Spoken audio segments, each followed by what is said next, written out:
Tanse, good evening. I'm Chris Nachkite. Welcome to APTN National News. Thank you for joining us.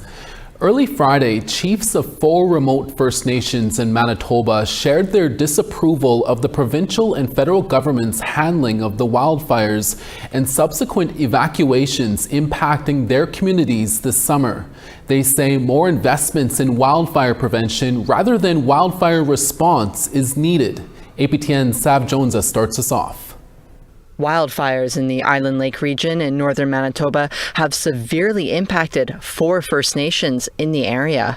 Multiple evacuations have left their residents displaced to various communities throughout the province. Island Lake chiefs say lack of provincial and federal investments in wildfire prevention strategies are to blame. The Auditor General found that Indigenous Service Canada spent 3.5 times more on response and recovery than on preparedness. That is $646 million on reacting to disaster versus $182 million preparing for them. Garden Hill, Wasagamak, St. Teresa Point, and Red Sucker Lake Anishinaabe Nations are located about 500 kilometers northeast of Winnipeg. Anishinaabe Okamawan represents them. Their Grand Chief Alex McDougall says that roughly 80% of Indigenous communities are located near remote, fire-prone regions.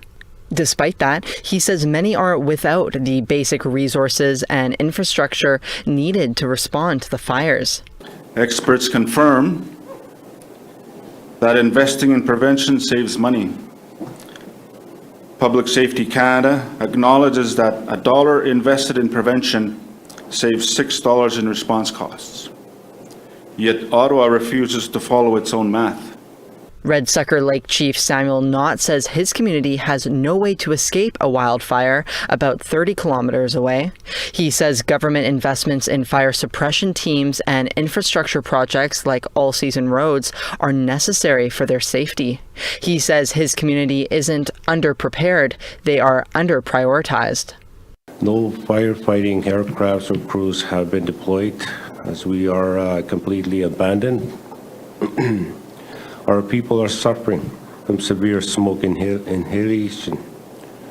Children, elders, people with asthma. We have no asthma medication available for our most vulnerable community members. A 252-kilometer all-season road from St. Teresa Point to Barons River would cost $512 million. The chiefs say that project is one of more than 100 wildfire mitigation projects deemed eligible for funding across the country. The road would act as a wildfire escape route while also reducing the 4 First Nations' reliance on winter roads and airlifts year-round. Garden Hill Chief Dino Flett says his First Nation has spent almost $3 million of their own money evacuating their community twice this year. 2 of the 3 of our winter road bridges were burnt. And that is our lifeline to our community. And we have to, and it's already August. We need to replace these bridges as soon as possible. The chiefs call on the government to invest in wildfire prevention, fund eligible infrastructure projects, and build an all-season road. We are burning because budgets refuse to bend. They hope Canada will develop a national Indigenous fire strategy so this doesn't happen again next year. Sav Jonesa, APTN National News, Winnipeg. Members of the Broken Head Ojibwe Nation in southern Manitoba are voting in a referendum on a proposed partnership with the Alberta mining company Silica. This morning, a protest in the community called for accountability and a halt to the vote and the protection of the lands of future generations. APTN Sarah Bettens was there and brings us this story. The rain didn't stop protesters from gathering outside on Friday morning. Organizer and land defender Taylor Galvin says it's the water they're standing for. But this water, our groundwater, our aquifers are at stake.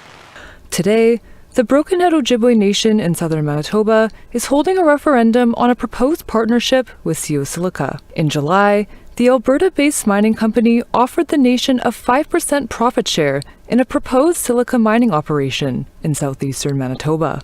The deal would generate an estimated $20 million annually once at full capacity.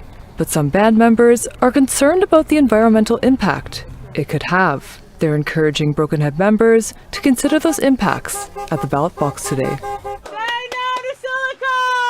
No!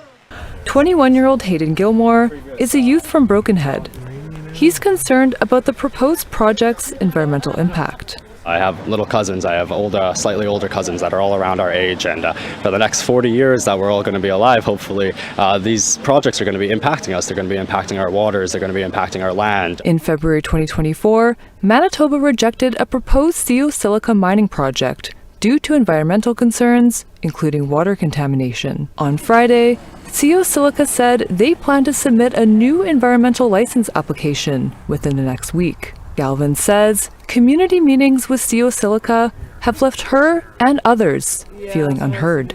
We never got to ask a lot of questions. We never got to really voice our concerns around it. And when we did, it was met with, sidetracked answers and greenwashing, it felt like, even redwashing, using, Indigenous knowledge and Indigenous people to try to get ahead as a box to check off. The referendum was announced last Thursday and takes place during the community's treaty days. Online voting has been open since August 1st and closes today. Band member Brenda Greyeyes is concerned about what she alleges is a faulty online voting system. My daughter lives in BC. She's attending the Indigenous Teachers Program in UBC. She received the information. QRL codes do not work. They lead to broken links. People cannot vote. The process was so convoluted. She phoned me and she said, "Mom, I had to go through so many steps, and then finally it didn't even work." Members of the Our Lined in the Sand campaign and land defenders from Camp Morningstar also came to show their support.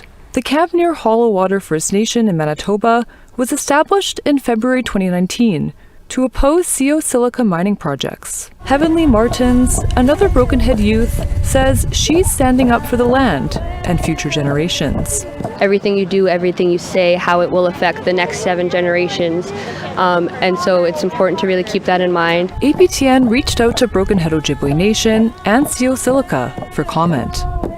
On Thursday, Broken Head issued a statement saying the referendum is being held to allow all eligible community members to have their say and determine the direction collectively, and that the vote was scheduled at a time when most members are available and gathered in community to ensure maximum participation and transparency. In a Friday email, Silica President Carla Devlin said they take community concerns seriously and are committed to open and respectful dialogue. Sierra Bettens, APTN National News, Broken Head Ojibwe Nation.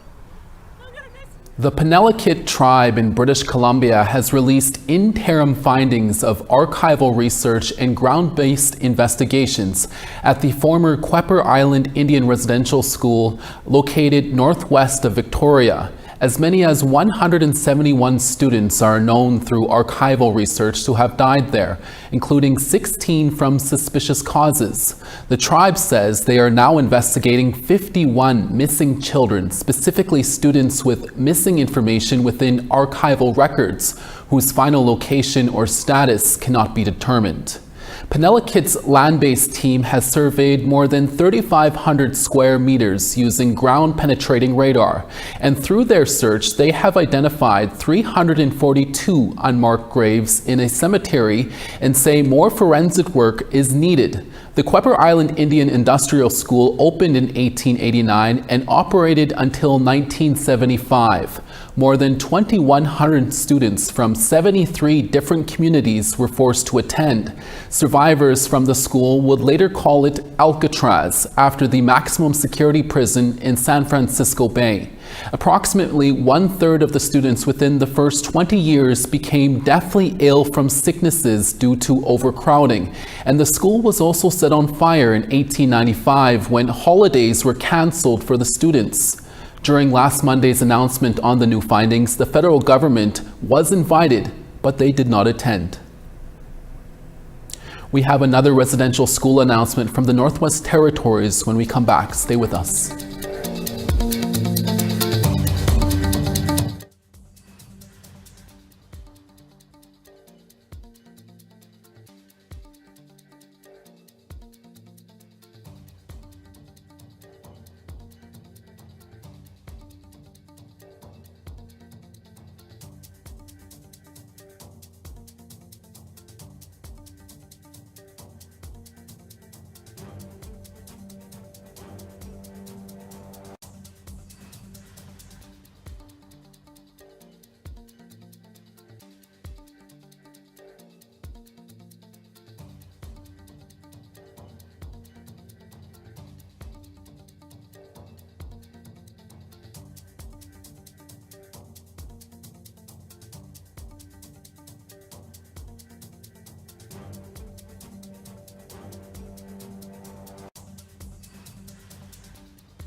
Welcome back. A First Nation in the Northwest Territories says they have discovered unmarked graves at the site of a former Indian residential school.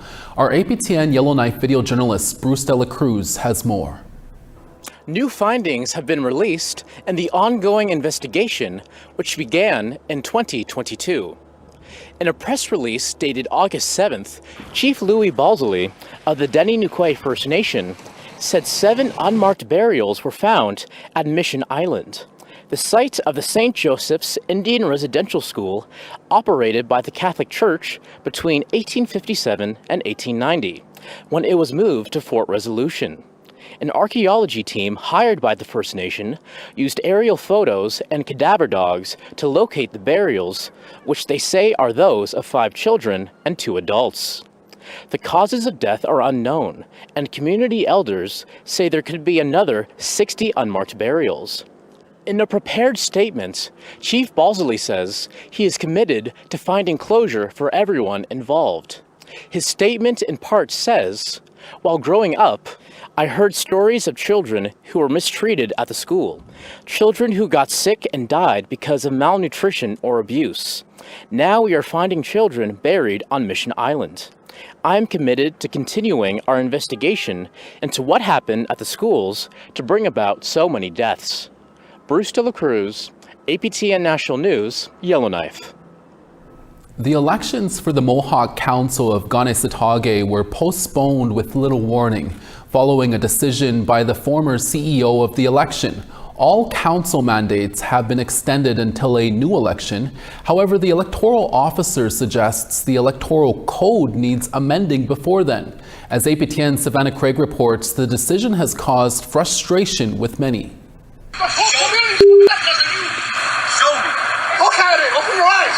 We're supposed to have an election, we're hours away, and then next thing you know, it's canceled. Not a lot of information, so a lot of people were angry. The decision led to a 2-day protest staged outside the Mohawk Council of Kanesatake. This one was also put out by Graham Drew. Kane Montour is the coordinator for the Kanesatake Perimeter Security. It's kind of sad because there was elders here, there were some children here, and we got to lead by example, do better. And what I witnessed that day was just disrespectful, shameful, and something like that shouldn't happen. With no election, the mandates for all 5 councillors have been extended, as instructed by Chief Electoral Officer Graham Drew. The election has become unworkable because of the flaws in the electoral code, and rather than create all kinds of more problems to do with appeals and inappropriate, in this case, individuals that shouldn't be on the ballot, all kinds of things which I can go through. But it just didn't make sense to proceed any further with the election. Drew is referring to 3 individuals on the ballots that he says have criminal records. Former Grand Chief Victor Bonspiel says he flagged this issue to Drew ahead of the election. And I had brought this up at my nomination when I brought my papers into him. I said, "Are you going to be doing background checks?" And he said, "No." He said, "I won't do that unless a candidate or a member requests that another candidate be given a background check." Drew says no criminal record was required in order to submit an application form to run. He says candidates are required to disclose they have no prior criminal record by signing a nomination form, which says they do not have a criminal record. He says a community member can prove a candidate has a criminal conviction 48 hours after he posts the candidates. Another red flag for the CEO was the assembly of an appeals board. We had a very difficult time recruiting anyone that would be willing to sit on the board because of fear of retaliation or just not wanting to get involved in the dynamics of a kind of a toxic environment for leadership right now. The appeals board requires a team of 3 individuals who must abstain from voting during the general election. In the event of a tie, the appeals board members' votes would determine the winner. It's not democratic, so they're basically what they would be doing is voting over all of the electorate. Some say the code must be revised, including Chief Brant Etienne. It is actually missing critical components, and that is what makes it so difficult to work with. But others are wondering why this wasn't done earlier, including Amanda Simon, who is running for chief. They had 4 years to reform the code if that was a priority within their mandate. Why did they not do that in the 4 years? APTN says if the code is not adjusted before another election, the nomination form could be fraudulently signed again. The submission of a criminal record for a candidate is voluntary, so thus they're able to fraudulently sign the nomination forms and get onto council. So until it's fixed, until there actually is concrete guidance on something like that, I think we're going to keep running into this problem, especially now that it's known. Simon has requested the involvement of Minister of Indigenous Services Mandy Galmasti and Minister of Crown Indigenous Relations Rebecca Alty. The intervention that I'm requesting is to launch an investigation into the conduct of the Chief Electoral Officer and any interference by sitting council members. In response to a request for comment, both federal departments says Kanesatake follows a custom electoral code and not the Indian Act, so they have no jurisdiction. The council, whose mandate has been extended, says it needs to determine how to move forward. There's a lot of different factors to consider, and we're going to be meeting on that shortly. While the focus is on the election, Montour is hoping for an end to fighting within the community. There's a lot of intergenerational trauma that's being carried on, and people, we're starting to see the effects of that, you know? And I really wish that we can just really get back to being happy and, you know, and start seeing like the better things of Kanesatake instead of always being portrayed as negative. Savannah Craig, APTN National News, Kanesatake, Mohawk Territory.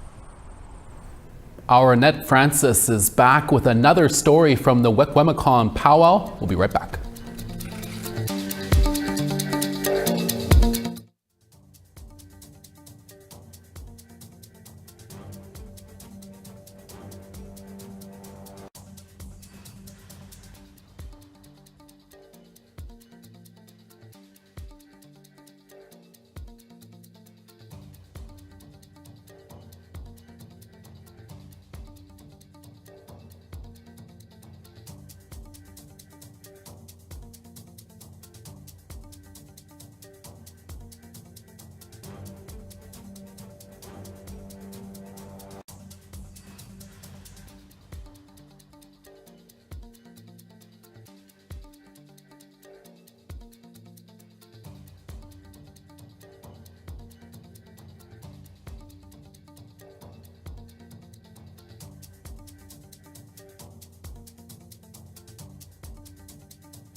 Thanks for staying with us. Time now for our photo of the day.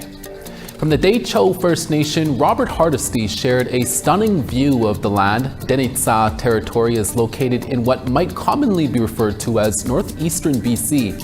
Thanks for sharing, Robert. This weekend, send us your photos to share at aptn.ca for the chance to be our next photo of the day. Time now to take a look at tomorrow's weather forecast. On the East Coast, St. John's 26 and sunny, Charlottetown 28. La Grande River 22, Anujiwak sunny and 17. 31 in Saguenay, Quebec City 29 and sunny there. Sunny in Toronto at 31, rain in North Bay at 26. 28 in Sudbury, partly cloudy, Elliott Lake 29. The Paw 16 in rain, Norway House showers and 15.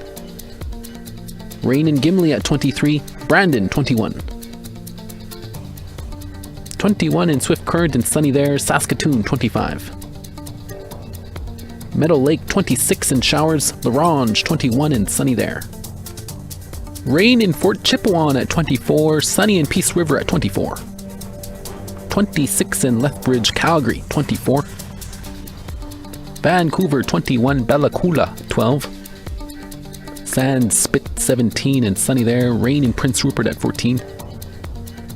17 in Whitehorse, Mayo rain in 12. 20 in Yellowknife and sunny there, Wati 16 in rain. Sax Harbor sunny in 10, Pawatuck sunny in 14.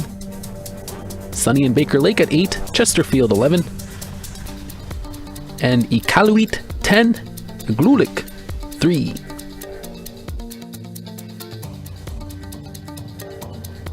The Wekwemikon powwow has wrapped up for another year, but as it winds down, a young woman is preparing to step into a new role. And it all begins by accepting a crown. Here's APTN's Annette Francis with the final story from Wekwemikon First Nation. Sassy Linkletter has just been crowned Miss Wekwemikon. It's a position she takes seriously. I don't know. I like to be an outgoing person, but sometimes I just get shy. But I basically this role is an ambassador of Wekwemikon, and my main goal is to inspire youth to have a ceremonial identity and have a cultural identity, because if our youth don't, they're not fully healthy, To be fully healthy, you have to be ceremonially healthy and spiritually healthy, physically, mentally, emotionally. And so a lot of the times there's that missing piece where there's, ceremony isn't everywhere. And so I want to inspire youth to have that a part of their lives. Although Linkletter is from Moose Cree First Nation, she has ties to Wekwemikon. Tracy Cleland is the pageant coordinator. She and her late sister started their own pageant 15 years ago. When we were growing up, we wanted to be a princess just like anybody else that we see at powwows. And, why doesn't Wiki have a pageant? And we should have ambassadors or a princess. And so we tried out for one of our local communities to represent their community, be their princess. And they said we couldn't because we weren't from that community. And it kind of almost broke our little hearts. And, when you're 15, 16, it's such a precious and fragile age that I said, remember when we were young, maybe we should just do it ourselves. Florence Oswamick handed over the title. She proudly represented her community over the past year. I was given the opportunity to travel and represent my beautiful community of Wekwemikon. I traveled as far as Europe. I was able to represent in Wales and learn about their history and culture over there.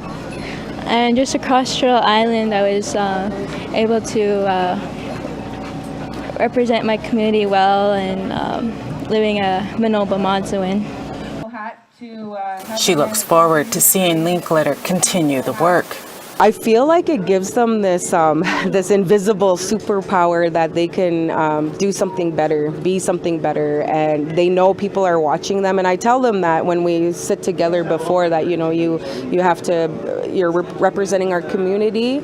You need to act appropriately. You need to be mindful of what you say, what you do, because people are watching you, and especially our little ones. With her new superpower, everyone here is wishing Linkletter a great year ahead. Annette Francis, APTN National News, Wikwemikong. Thank you, Annette, for all of that great reporting. That's your Friday evening newscast for August 8th. From all of us at APTN National News, hi miigwech masicho kwana. Thank you for watching, and we'll see you next Monday for your noon and evening shows. Have a safe weekend with family. Ekse.